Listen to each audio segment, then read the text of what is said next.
The taste of blood in my mouth was metallic as I steadied myself against the wall of our living room. At 26, I never expected my father to hit me, especially not over trying to save him from financial ruin. "Get out of my house," Dad snarled, his face red with rage. "How dare you accuse Marcus of fraud? He's making us all rich." I straightened up, touching my split lip while clutching a manila envelope in my other hand. Working as a forensic accountant had taught me to spot financial scams from a mile away, and Marcus Reynolds' investment opportunity had more red flags than a parade.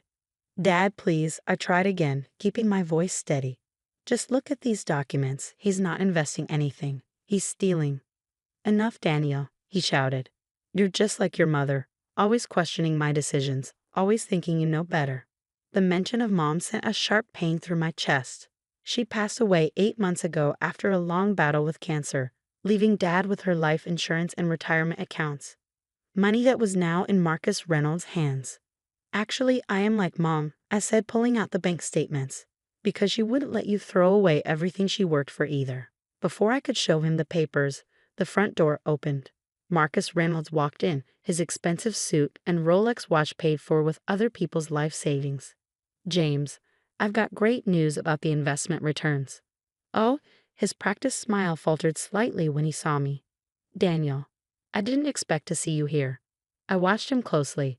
At 45, Marcus was younger than my father but carried himself with the authority of someone used to commanding rooms. He'd spent the last 3 months convincing Dad to invest more and more money into his exclusive investment fund. "He was just leaving," Dad said firmly, shooting me a warning look. "Actually," I stepped forward, "I think we all need to have a conversation about where Mom's money went." Marcus's smile didn't waver, but I caught the slight twitch in his left eye. "James, perhaps we should discuss business in private." "No," I interrupted, pulling out more documents. "Let's discuss it now. Let's talk about how you emptied all of Dad's accounts yesterday. How you've done this to 3 other families in the past 2 years under different names." The color drained from Marcus's face for just a second before he recovered. "James, your son is clearly troubled. As I've explained, the temporary account transfer is standard procedure for." "For what?" I challenged. "For running away with people's life savings, like you did to the Hendersons in Florida? Or the Paddles in Texas?" Dad's head snapped toward Marcus, uncertainty finally creeping into his expression. "What is he talking about?" I spread the documents on our coffee table. Marcus Reynolds is also known as Michael Richards and Mark Randall. He finds grieving families, gains their trust, convinces them to invest everything, then disappears with their money. "These are ridiculous accusations," Marcus said smoothly, but he was slowly edging toward the door. "James, remember what I told you about negative people trying to undermine your success." "Success?" I laughed bitterly. "Dad, check your accounts right now. Call the bank." Dad's hands shook as he pulled out his phone. I could see the moment reality hit him. His face went from angry to confused to horrified in the span of seconds. "The accounts? They're empty," he whispered. "Marcus, what?" But Marcus was already running. I had expected this and pressed a button on my phone. "He's heading out now." The sound of police sirens filled the air outside our house. I coordinated with the fraud division, timing everything perfectly. Through the window, I watched as 2 police cars intercepted Marcus before he could reach his car. Dad sank into his armchair, looking suddenly old and broken. "Your mother's insurance money, her retirement, everything." "Not everything," I said quietly, pulling out one final document. "I froze the main account this morning when I found proof of the fraud." "He only got the smaller accounts." "How did you know?" Dad asked, his voice small. I sat across from him, wincing at the pain in my lip. "Mom asked me to look out for you before she died. She knew you'd be vulnerable. When I saw you with Marcus at her funeral, looking for potential investors instead of paying respects, I started investigating." Through the window, we watched the police handcuffing Marcus. His perfect facade had cracked, replaced by a snarl as they led him to the patrol car. "Daniel," Dad started, finally looking at my injured face. "I hit you. I chose to believe a stranger over my own son." "You did," I agreed, touching my lip. "Because you were grieving and he took advantage of that." "But Dad, we need to talk about this pattern." about how you react when people try to help you. A detective walked up our driveway, evidence bags in hand. Soon, we'd need to give statements, file reports, and begin the long process of rebuilding both our finances and our relationship. Dad stared at Mom's picture on the mantel, tears in his eyes. She would be so disappointed in me. No, I corrected him, following his gaze to Mom's smiling face. She'd be proud I caught him. And she'd want us to fix this, all of it, together. The doorbell rang, announcing the detective's arrival. Before answering it, I looked at Dad one more time. Are you ready to face this? He nodded slowly, straightening his shoulders. Yes, and Daniel, I'm sorry, for everything. It wasn't enough, not yet. But as we stood to answer the door, I knew it was a start. The next week was a blur of police statements, financial paperwork, and devastating revelations. The detective's investigation uncovered that Marcus Reynolds' operation was larger than we initially thought. He had stolen from over 20 families in 5 states, always targeting recent widowers or grieving families. He watched obituaries, Detective Sarah Torres explained, spreading photographs across our dining room table, attended funerals, grief support groups. He studied his victims, learned their vulnerabilities. Each photo showed Marcus with different families, always wearing the same sympathetic expression he'd used with Dad. The total amount stolen was staggering, over $12 million. Most of the money is probably offshore, I said, reviewing the financial trails I'd helped trace. My forensic accounting skills had made me valuable to the investigation team. Dad sat quietly, staring at the photos. He'd aged years in just days, the weight of his mistakes visible in the new lines on his face. We found us in his hotel room, Detective Torres said, sliding a notebook across the table. He kept detailed notes on all his targets. My hands shook as I opened it. There, in neat handwriting, was a profile on our family. James Parker, wife deceased, cancer. One son, Daniel, potential problem, works in finance. Life insurance payout, $500,000.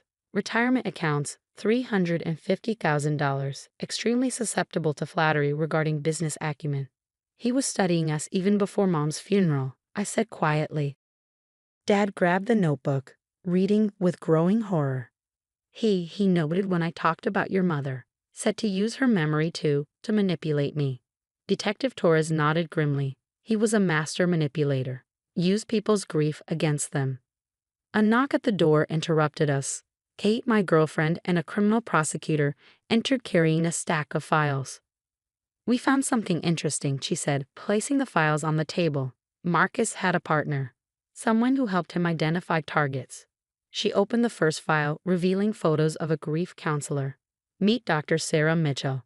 She ran support groups at 3 different hospitals. Guess who attended those groups?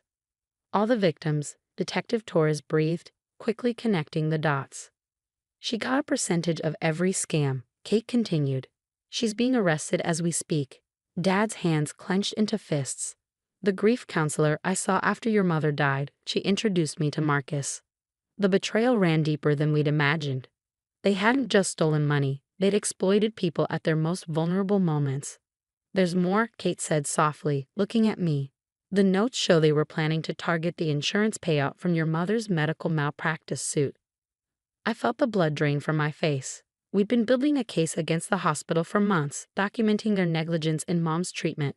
The potential settlement was in the millions. They were going to wait until we won the lawsuit, I realized. This was just the first phase. Dad stood up abruptly, walking to the window. I almost let them take everything. Your mother's legacy, your inheritance, all of it. But you didn't, I said firmly. We caught them. After I hit you, he turned back, his eyes wet. After I chose him over you, over everything your mother and I built. Kate and Detective Torres quietly excused themselves, leaving us alone with the weight of everything we'd learned. You know what Mom would say right now? I asked, joining him at the window. That she told me so. Dad attempted a weak smile. No, she'd say that the money doesn't matter. That what matters is what we do next. I pulled out my phone, showing him an email I'd received that morning. The fraud recovery team has frozen all of Marcus's known accounts.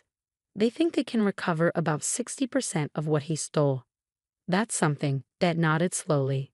And the malpractice suit? I continued. I want us to handle it together. No more secret investments, no more refusing help. We do this as a family." Dad was quiet for a long moment, looking at Mom's garden outside the window. She'd spent years making it perfect, each flower planted with care and purpose. "I've been so lost without her," he finally said, "trying to prove I could succeed on my own, make big decisions, be the man she always believed I was. Instead, I nearly destroyed everything she worked for." "Then let's fix it," I said. "Together." He turned to me, really looking at me for the first time since that day in the living room. The split in my lip was healing, but the lesson it taught us both would last forever. "Your mother would be proud of you," he said softly. "You protected our family when I couldn't." "She'd be proud of both of us," I corrected him, "because we're going to make this right." Outside, Mom's garden bloomed in the summer sun, a reminder that even after the darkest winters, new growth is possible. We had a long way to go, trust to rebuild, wounds to heal, and justice to pursue. But for the first time since we lost Mom, Dad and I were truly on the same side. And somewhere, I knew Mom was smiling. 3 months later, I sat in a courthouse gallery, watching Marcus Reynolds and Dr. Sarah Mitchell face justice. The prosecution had built an airtight case, combining financial records, victim testimonies, and their detailed notebooks of planned scams. Kate stood before the judge, delivering her closing argument with fierce determination. These defendants didn't just commit financial fraud. They deliberately targeted grieving families, exploiting their darkest moments for profit. They turned grief counseling, a sacred trust, into a hunting ground. I gripped Dad's hand as we listened to the verdict. 20 years for Marcus, 15 for Dr. Mitchell. No possibility of parole. As they were led away, Marcus caught my eye. The smooth confidence was gone, replaced by cold hatred. I held his gaze steadily, thinking of all the families he'd hurt, all the lives he'd nearly ruined. Outside the courthouse, reporters gathered around the victims' families. Dad stepped forward, his voice strong as he addressed the cameras. "Today isn't just about punishment," he said. "It's about healing. To anyone who's been targeted by these predators, don't let shame silence you. Come forward. Help us help you." His words would make headlines the next day, encouraging more victims to come forward and leading to the discovery of 3 more accomplices in different states. Back home, we sat in Mom's garden, where the fall flowers were beginning to bloom. The recovery team had managed to return almost 70% of the stolen funds, exceeding their initial estimates. "The malpractice suit goes to court next month," I reminded Dad, sipping the coffee he'd made. We'd both been working with the lawyers, building an even stronger case than before. "I know," he nodded. "But this time, I'm not focused on the money. It's about accountability, about making sure other families don't go through what we did." He changed in the past months. The angry, defensive man who'd struck me was gone, replaced by someone more thoughtful, more willing to listen. We'd been seeing a real grief counselor together, learning to navigate our loss honestly. "Look what I found yesterday," Dad said, pulling out an old photo album. Inside were pictures of Mom at my college graduation, both of us laughing as I tried to fix her camera. "She always had that camera ready," I smiled, touching the photo gently. "Daniel," Dad's voice grew serious. "I've been thinking about the settlement money when we win the case." "Dad, we don't have to." "Let me finish," he interrupted softly. "I want to start a foundation in your mother's name to help families affected by medical malpractice and financial fraud. Provide legal support, counseling, real counseling, whatever they need." I stared at him, seeing Mom's compassion shining through his eyes. "We could call it the Sarah Parker Foundation," he continued. "Help turn our tragedy into something meaningful." "Mom would love that," I said, my throat tight with emotion. "There's more," he added. "I want you to run it. You have the financial expertise, the legal connections through Kate, and most importantly, you have your mother's heart." Before I could respond, Kate's car pulled into the driveway. She hurried toward us, waving a document. "The judge just signed the order," she announced triumphantly.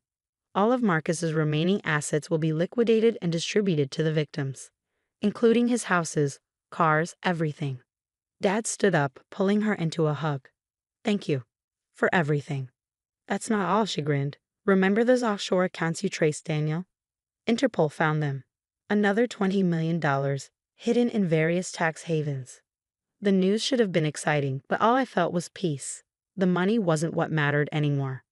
What mattered was sitting right here, in Mom's garden, with the people I loved. So, Kate said, settling beside me, "Tell me about this foundation idea your dad mentioned." I looked at Dad, surprised. "You told her." He shrugged, smiling. "We've been planning it for weeks. Kate's already drafted the incorporation papers." As the sun set over Mom's flowers, we sat together, planning how to turn our pain into purpose. The foundation would be our way of fighting back against predators like Marcus, of helping other families protect themselves. "Your mother always said that helping others was the best way to heal ourselves," Dad mused, looking at her picture in the album. I touched my lip, where the small scar remained, a reminder of how far we'd come. She was right. She usually was. To Sarah Parker, Kate raised her coffee cup, and to the legacy she inspired. To Mom, Dad, and I echoed. As darkness fell, Mom's garden glowed with the solar lights she'd installed years ago, tiny beacons of hope in the gathering night. We faced our darkness and emerged stronger, not just as survivors but as advocates for change. The foundation would be our light in others' darkness, our way of ensuring that Mom's compassion lived on. And somewhere, I knew she was proud of how we turned our tragedy into triumph, our pain into purpose, our loss into legacy.